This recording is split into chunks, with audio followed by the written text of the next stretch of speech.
18 years old. Joseph Saley is obviously skilled at Tetris, but what is more remarkable is how much better he is than the first generation of players who were obsessed with the game. Playing on level 29 was long thought impossible. Bricks dropped so fast that simply holding left or right, a player couldn't move them all the way to the edge of the screen before they became locked in place at the bottom. Since a complete horizontal row of blocks is needed for them to disappear in this satisfying Tetris click, fans regarded the level unplayable, nicknaming it the kill screen. Another feat, achieving a maximum score of 999,999 points in a single session, was long sought by early players.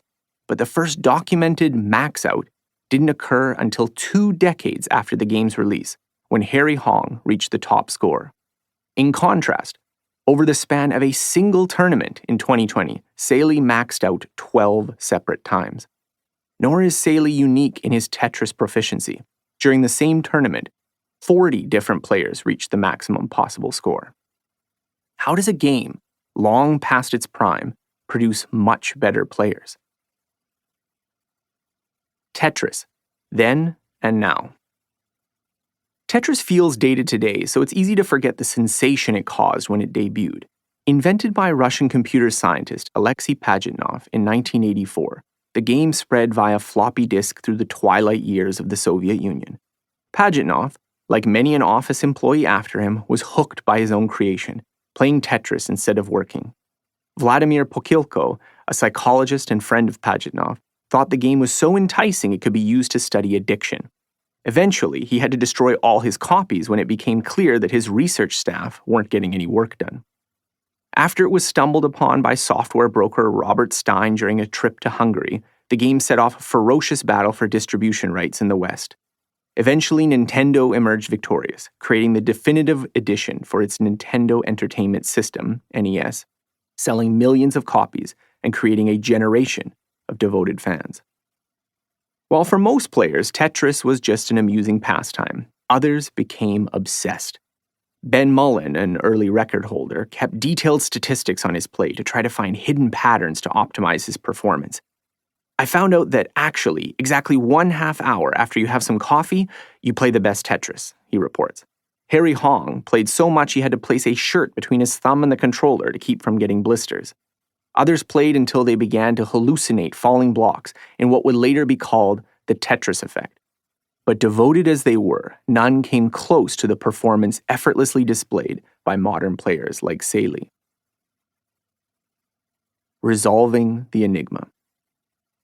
A clue to understanding the stark change in proficiency comes from observing how players made their achievements known. In the earliest days, official records were managed by Twin Galaxies, a video game record database. Players submitted their high scores, along with some form of verification. If deemed legitimate, referees would post the scores to a central leaderboard on their website. But the process was cumbersome. Players might fail to sufficiently document an attempt, resulting in a record that was ultimately unsubmittable. This was the fate of Jonas Neubauer and Thor Ackerlund, who had claimed to have reached a max out before Harry Hong, but couldn't prove it. But for years, there was no other option. If you wanted to be seen as the best, you had to go through Twin Galaxies. This started to change after YouTube. Freely uploading videos, players could share their world records directly rather than going through an intermediary. While this made it easier to submit a new top score, it had an important side effect. If you posted a video of a world record performance, everyone could see how you did it. Before that, Twin Galaxies had only posted the top score, not the evidence itself used to verify it. Players can now not only marvel at the skill of elite Tetris players, but see how they did it. While early YouTube provided greater transparency, the informal nature of the records also created temptations to cheat. Older games, like Tetris, could be run on an emulator, a piece of software that allows you to play console games on a personal computer. This specialized software lets players slow down the gameplay or rewind to undo mistakes. While careful sleuthing can often spot telltale signs of a fraudulent record, genuine players started investing in ways to authenticate their performance. Recording not just the screen, but also video of players' hands became common. Live streaming further increased authenticity, as the best players could be watched playing the game in real time, making cheating nearly impossible. Observing hand movements, innovations in button pressing could be